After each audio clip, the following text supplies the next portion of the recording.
Year 1914 जब world war 2 की शुरुआत हो चुकी होती है।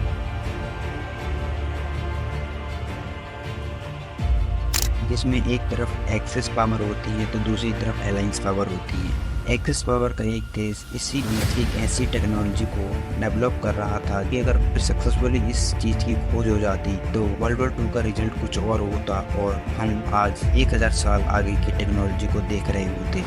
तो नमस्कार दोस्तों, मैं आई इंडिया आज आपको वर्ल्ड वॉर 2 की एक ऐसी मिस्टीरियस स्टोरी जिसको सुनकर आप भी चौंक जाएंगे, तो वीडियो में आखिरी तक बने रहें।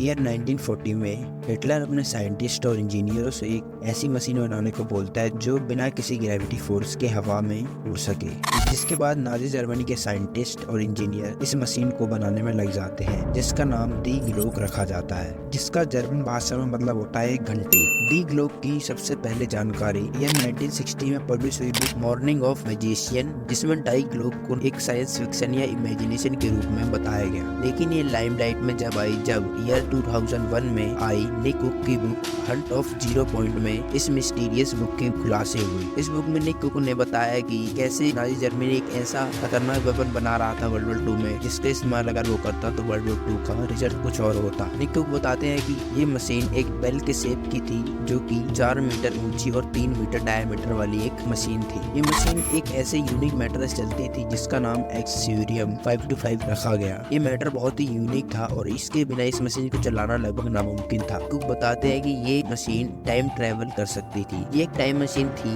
जो टाइम में ट्रेवल कर सकती थी। लेकिन ये सारी कहानियां हैं जो कि निक कुक के बुक में लिखी गई हैं, इसका कोई प्रूफ नहीं है कि ये बात सच है कि ऐसी कोई मशीन सच में नाजी जर्मनी या फिर हिटलर बना रहा था। कुक के हिसाब से हिटलर इसे एक वेपन की तरह यूज करने वाला था वर्ल्ड वॉर 2 में, पर क्या ऐसा सच में था इसका कोई भी प्रूफ नहीं है। जो भी लोग इसे सच मानते हैं उनमें से कुछ लोग ये कहते हैं कि ये एक वंडर वेपन था।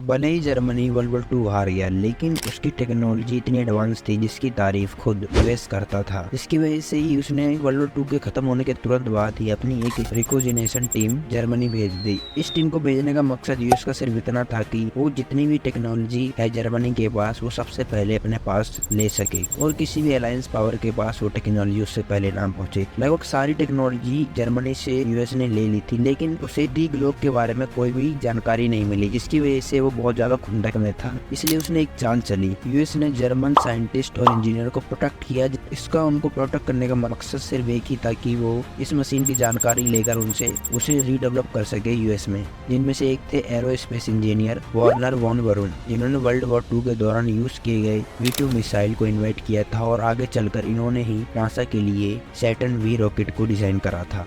लेकिन इसके बाद भी इन्हें डी ग्लोक के बारे में कोई जानकारी नहीं मिली, जिसके बाद इन्होंने जर्मनी के एक इंजीनियर SS क्लोनर हैंस कमलाकर को किडनैप कर लिया और उसकी फ्रीडम के लिए उससे डी ग्लोक की सारी डिटेल उससे ले ली। लेकिन इस इंसिडेंट के बाद एक मिस्टीरियस बात ये हुई कि इसके बाद हैंस कमलाकर कभी दिखाई नहीं दिए, कि कोई भी जानकारी नहीं है कि यूएस ने हैंस कमलाकर के साथ क्या करा।